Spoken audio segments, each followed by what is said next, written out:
Hello and welcome to the Community Voice. I'm Fara Sax. In the spotlight today is a little theater that could, instead of an engine, this theater is amazing. They are the Main Street Players, a theater located in Miami Lakes. And I am so privileged that they are joining me today live in the studio. Welcome. Thank you. So introduce yourselves because I want to hear, and I know our audience is all excited. You know, you went dark for a long time, and you moved spaces, and you have a premiere, wonderful play that I saw this weekend. So Thank you. let's talk. So welcome, and thank you for taking the time. So I'm Danny Nieves. I'm the vice president at MSP. Been with the theater company on and off since 2011, but joined the board in 2017. And been the vice president for a few months now. So I was the AD before that, so I'll kick it over to our current AD. Hi, I'm Angie Esposito. I'm the artistic director of Main Street Players. I've been with Main Street for quite a while, actually. I started back in high school as a volunteer. Well, that was like last week, right? Yeah, right. I shouldn't give a date. And I've seen this transition from its original orientation to when we rotated to a raised stage, and now I'm a part of our new location. Who knew, right? Yeah. My name is Amanda Ortega. I am playing Catherine in the current show called Rapture, Blister, Burn, and it's been an incredible comeback to the stage, especially South Florida stage, because I haven't been here in a very long time. I think all of us, we all went dark for a little while. What was that like, Danny, that time when we just went Well, silent? At first it was kind of weird because we thought, we were going to do Rapture, Blister, Burn in April of 2020. And then obviously that was the first play to go. But we were like, we can come back. July, we'll be back with our next show. And then that became evident that wasn't going to happen. And then it was like, well, hopefully in September we can come back. And then that didn't happen. But yeah, it was just a strange year. I mean, having board meetings with nothing really to talk about because we're not doing anything.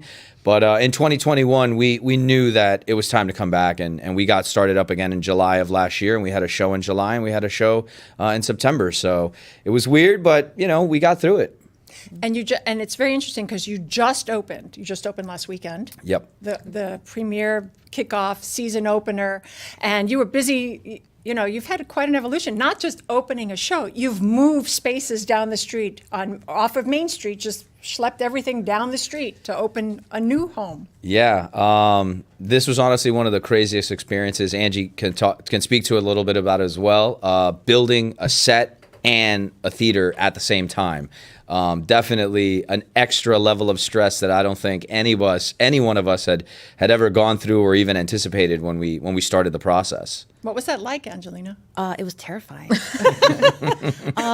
Literally blood, sweat, and tears went into creating it. When you're doing a normal production, you just have to focus on the actual production for the play, right? The set, the lights, the costumes. But because we were building from the ground up, it was like, we can't move forward until step one is done. Mm-hmm. So our timelines kept shifting because of construction. Permits, things like that. I mean, if you've ever been involved in construction, it moves in fits and starts. 6 weeks go by, 8 weeks go by, nothing happens. And then in 3 weeks, boom, everything happens. So a lot of conversations with the contractors. What carpet do you want? What tiles do you guys want? Code, fire extinguishers, all that stuff. Where do you want the lights, the power? Who knows? Oh, yeah. I don't know. Yeah. So. But it's interesting because in acting, because I'm an actress as well, and I've performed at the Playhouse, which was an extraordinarily intimate space that we're going to talk more about the play, but it's just an amazing feeling and home for great theater and great production. But all of this we can use in our life. These experiences where we've been with COVID and where we are now and the construction of the new space, this kind of anxiety you probably can put forth in your performance. Yeah? Or did you? She's amazing. Amanda is an amazing actress, I must tell you. Yeah, she is. Honestly, I could say for myself as well as the fellow actors in the show, we were kind of terrified going into it because our tech weekend was kind of axed because it was a construction zone still. And so a few of the actors, we all came in and just were working on lines, and they were building. They were working their butts off, and it was it's amazing. Hammer, hammer, Oh, rapture, hammer, hammer, Lister. Hammer, blister, burn. Yes. Yes. Yes, the Literally. title really encapsulates like the whole process. Yep. And for you as an actress, I mean, we've talked about this after the show. I went to see it on a matinee on Sunday, and it was just, you were saying, I don't know, maybe I'm going to give this up. Maybe I'm not so sure anymore. I think we all, as actors or in the space of the theater world, go, well, how much more am I going to like give my life to this with COVID happening, and where do I really want in my life when I grow up? Oh yeah. I mean, I moved to Georgia. That's why I said I hadn't been on a South Florida theater stage in so long. I moved to Georgia to try to pursue acting, not only in theater but in film as well. I ended up getting a job with the NFL and MLS, and it sucked my life away, and I kind of lost it a little bit. Then COVID happened, and I tried staying active, and then I just kind of needed a break after a while, and I hadn't been on stage in almost 2 years until now. Wow, that's great. When I got cast, I did Marjorie Prime with you guys in 2017, I think it was. And I hadn't been on a stage in 25 years. And I was like, oh my God, this is amazing that you cast me and after all that time. So it's something that's like a sense memory that you have inside of you, and it's a passion. It really is. It is. And it's like riding a bike. I mean, once you've gotten the training, and Amanda and I went to the same university. She was a few years behind me, but you get that training and never really leaves. You know, it's just like getting back on that bike and getting a few rehearsals under your belt, and then you're like, oh yeah, I remember how to do this. And I had more experience to bring to the character. Of course, to the absolutely. to even as a director. So tell me a little bit of history about where the theater's been, where it's come to, and you were a community theater for quite a while. Yeah. So the theater opened, I guess, for lack of a better term, in 1974 at a barn in Miami Lakes. Oh. Yeah, 48. know This is our that? 48th I didn't know season. that. Yeah. We're going to take a quiz at the end. Yeah, it's Okay, our all right. 48th All season. right, go get your pencil. And it's all very fresh in my mind because at our last fundraiser last year was all about, you know, the new space and the history of MSP. So we all sort of like took major history lessons. So it was at the barn for a number of years. After the barn, it bounced around for a bit, and it moved into the Goodlet Theater in the late 80s, early 90s, more or less. And that's when it became known as the Community Theater of Hialeah, Miami Lakes. So they had that moniker until 2003 when Goodlet was like, hey, you guys got to go. And the Graham companies had a relationship with Clara. Clara was our former president, and Dennis, her husband, is still our treasurer. And the Graham company said, hey, we want to take you guys in. We want to give you this space here on Main Street on the condition that you change your name to something related to Main Street. So that's how the moniker Main Street Players was born. We were at 67, 66 since 04. And yeah, now we're at 6812. And they're in the old Victoria's Secret space. That's right. That's right. They don't sell lingerie Nope. during intermission. None of that. There's actually only one section of the space that still sort of looks like what it used to look like, and that's the backstage wing. The bathroom. Well, the bathroom didn't change. The bathroom, honestly, we just gave a fresh coat of paint. But the wing in the back still has all the shelves and the drawers that Victoria's Secret used to have, because that we found that convenient enough to be a storage space. But the rest of the building, we gutted. You know, we had them lay out new walls. The wall that separates the lobby from the house wasn't there. And the wall that sort of separates the bathroom hallway and the wing area, that wasn't there either. So. But yeah, I mean, we're the longest running continuous theater company here in Dade County. I mean, 48 years. That's pretty nuts. And it says something to the quality and to the audience that loves what you guys are doing. Yeah. And the community too. I mean, we can't do it without people that come watch it. The Grahams, you know, have been super helpful and instrumental during this whole move process. So yeah, we can't do it without, you know, the community. That's what it's all about. Absolutely. And you all have day jobs, other jobs? Yes. Of course. Tell let Angelina, tell me about what you do for other kicks and giggles. I am faculty at New World School of the Arts, but I'm also, my day job is kind of my art job. I'm also a costume designer. So I do that professionally in South Florida. You do that for other theaters? I do. Opera? Like that kind of stuff? I've done opera in the past. She's available to do opera. Yes.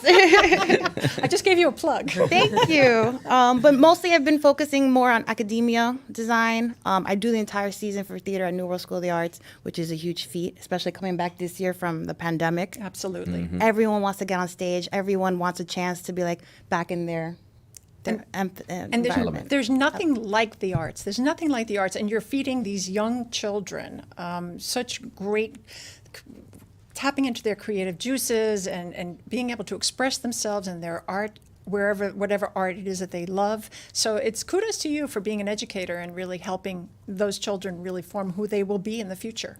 It's my passion. In fact, we are starting an internship program at Main Street Players, because we work with professionals who've been in our community like 20 plus years, and we want to share our knowledge. Like Main Street Players was my beginning. I would dare even say it's the reason I got into theater, and now I do it for a living professionally, and I enjoy it. So we're working on that. Amanda, what do you do on the outside? So On the outside, you're in prison now when you're doing theater. I was actually working for a law firm in Plantation, Florida, and I quit my job to focus on acting full time.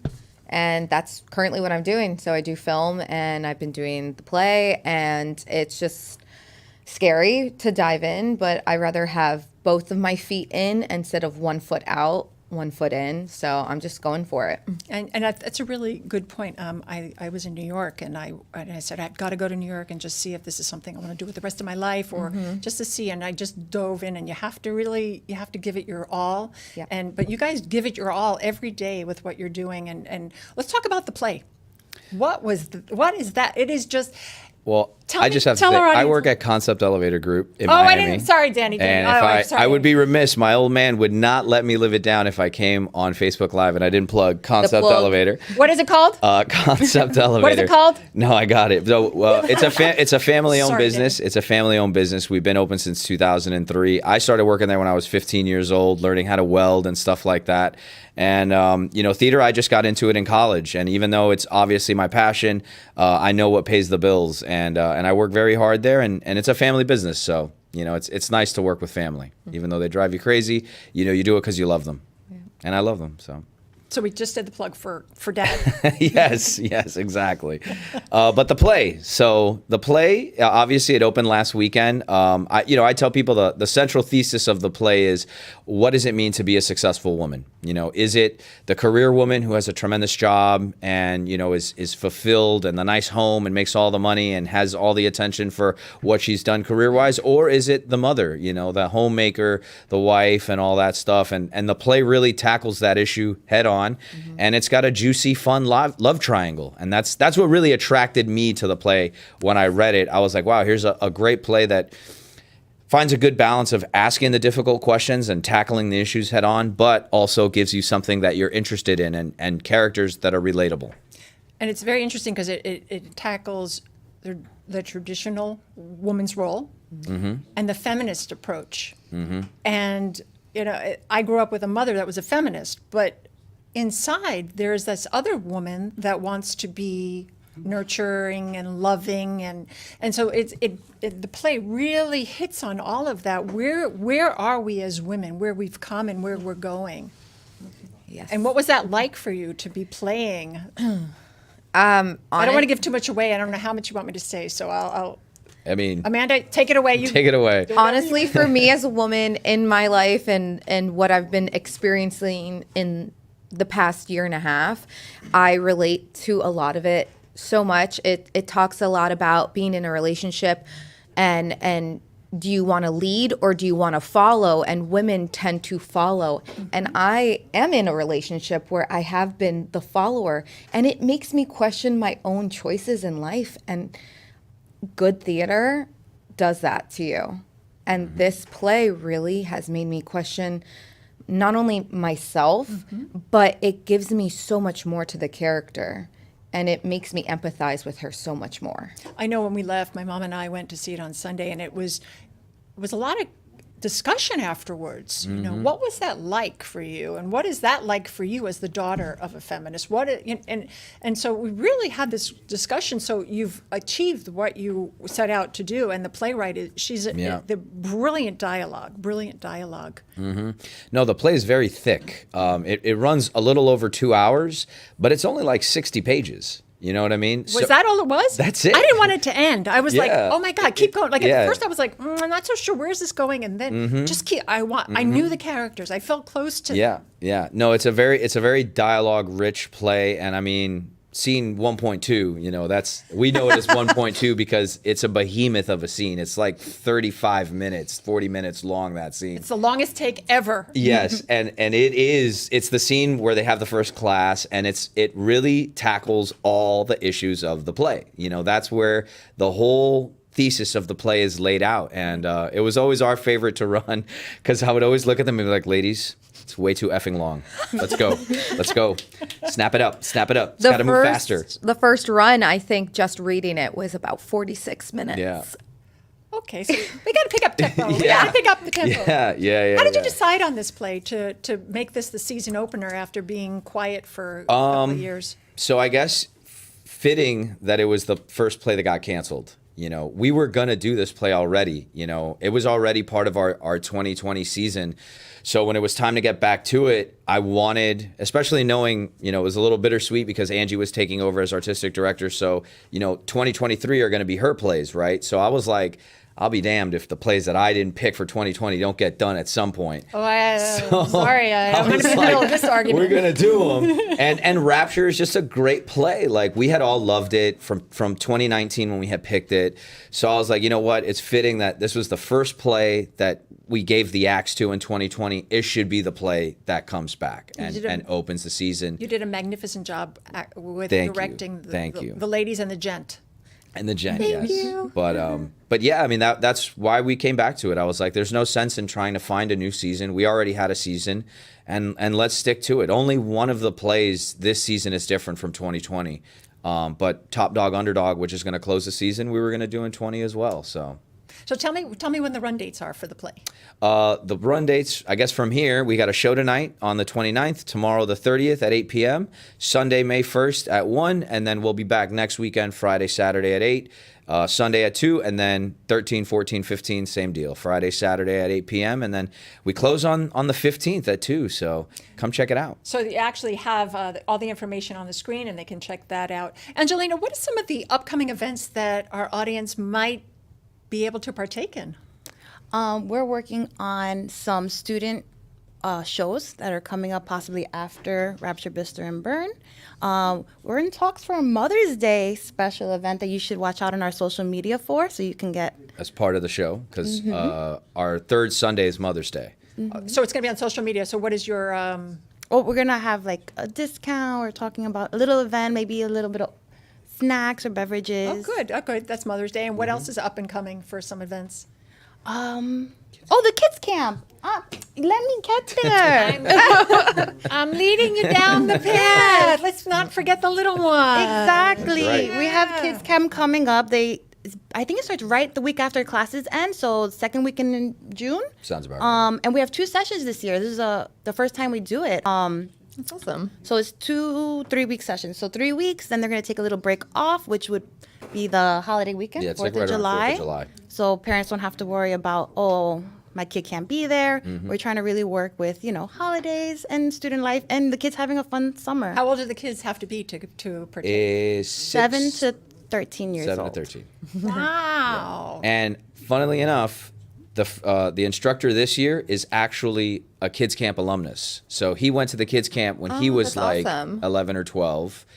You can't get rid of people. Yeah, ended up being the next year, because he got into the kids camp kind of late, and the next year he was the helper for the counselor, and then obviously he went off to high school, graduated from FIU with his BFA, and now is coming back to be our kids camp instructor. So it comes full circle for him. Oh, isn't that wonderful? Yeah. Isn't that wonderful? Tell me about this internship program that you're launching for theater students. So it's mostly for design students, because we still cast plays pretty age appropriate, and only next year are we really kind of making our first foray into more children's theater as part of the season program. But we're starting a design internship program where potential students will, get to work with Angie and with Amanda Sparhawk, our technical director, learning theater lighting, stagecraft, scenic design, sound design, all that good stuff. We just want to give high school and college students the opportunity to work with professionals, because the thing is in school is obviously you have class, but it's not guaranteed that you're going to work on a production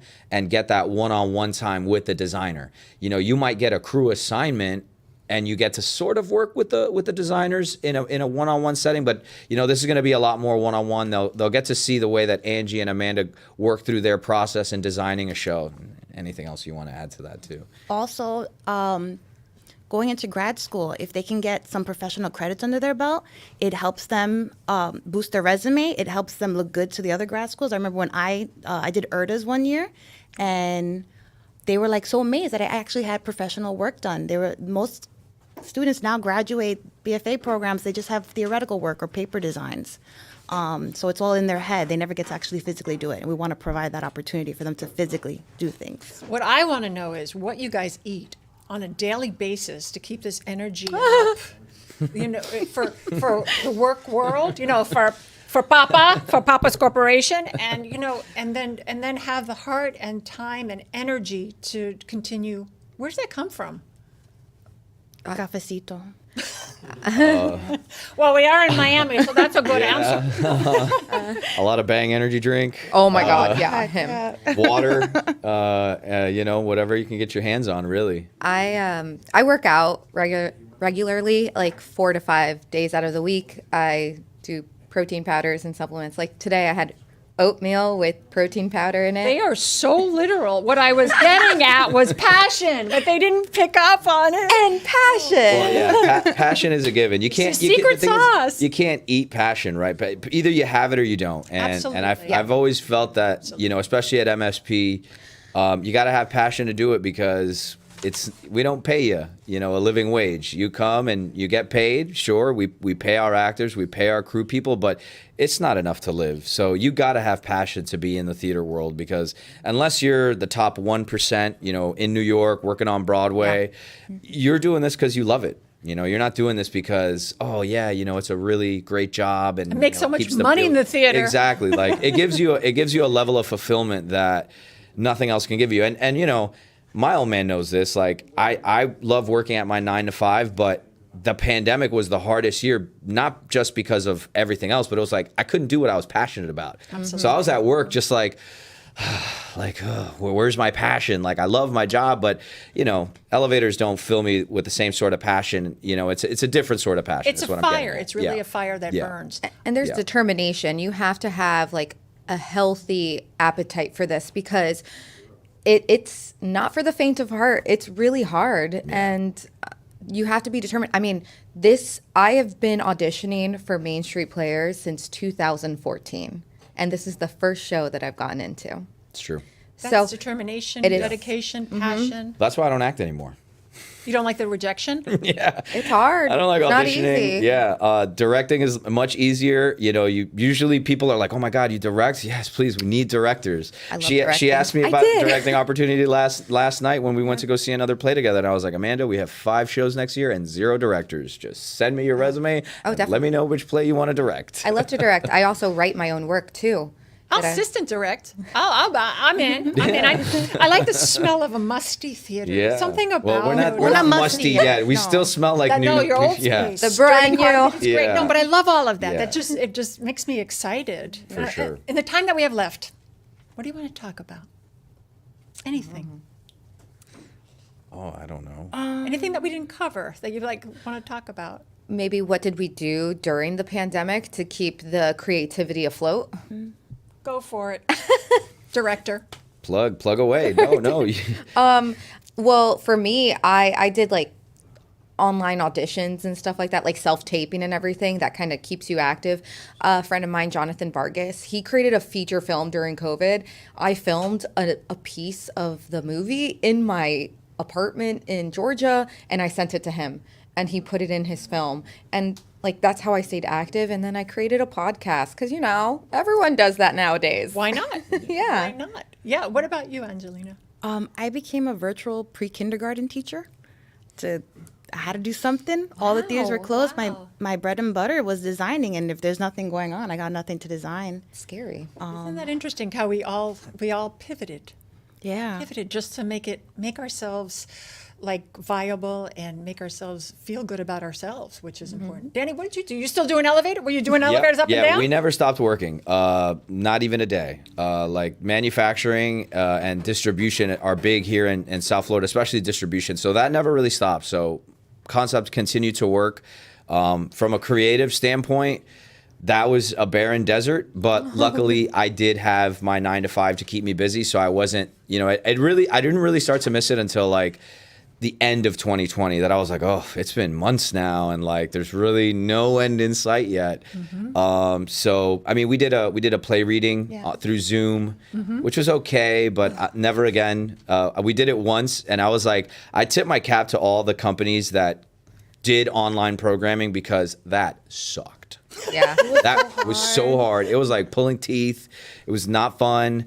You know, a lot of talking over because it's hard to like focus. Like you and I can focus and we know when it's our turn to talk, but it doesn't really work that way in a little box on a computer screen. I always liken it to like the Brady Bunch. You remember the Brady Yeah, Bunch? yes, Yeah, yes. here's a story. My Yeah, little space. yeah, Your little space. yeah, Little and that's what it was 3 by like, 3. so- That's 9 squares. We did that in like May or April of 2020. And I told the board, I was like, guys, I'm not doing this again. So I'd rather just go dark and just wait till it's safe to come back. And we started having programming in December of 2020. We had 3 seniors from FIU who didn't get to do their one-person shows because of COVID. They came in, they rehearsed. You know, we had testing for them, you know, masks and stuff. Obviously, when they performed, they weren't wearing their masks, but they got to do it in front of their 10 closest friends and family. So that was really nice. We did the same thing in May. And then, you know, by July, we opened up again. And you never know whose life you're going to touch. in any Yeah, of they these were experiences. super appreciative. That's They were amazing. super appreciative, Yeah. yeah. And Rapture, Blister, and Burn. That's right. It's an amazing show. Those that are watching, those that love theater, it's really an experience, a great ensemble, great new space in Miami Lakes. And take the time. You have all the information on the screen below. So just give them a call. And I want to thank you all for being here today, and much success for Thank this you, show, Sarah. the future success. And Absolutely. Victoria's Secret, may it live in your bones and in Yeah, in your drawers kind of thing. it's a really nice area. It's a great place for a date night. And There's great lots of place- lots lot of of shops, restaurants. a lot of restaurants, bars, and stuff like that. That's one of the reasons, honestly, that I fell in love with MSP was going there and being like, wow, this is like a theater that after the show's over, I want to hang out in the area. Before Absolutely. the show, there's stuff to do. So it's just a really nice area in Miami Lakes. So come check it out. He did his best PR for the theater, and I thank you again. And I want to thank you for joining in to the Community Voice. I'm Fara Sax. Until next time, stay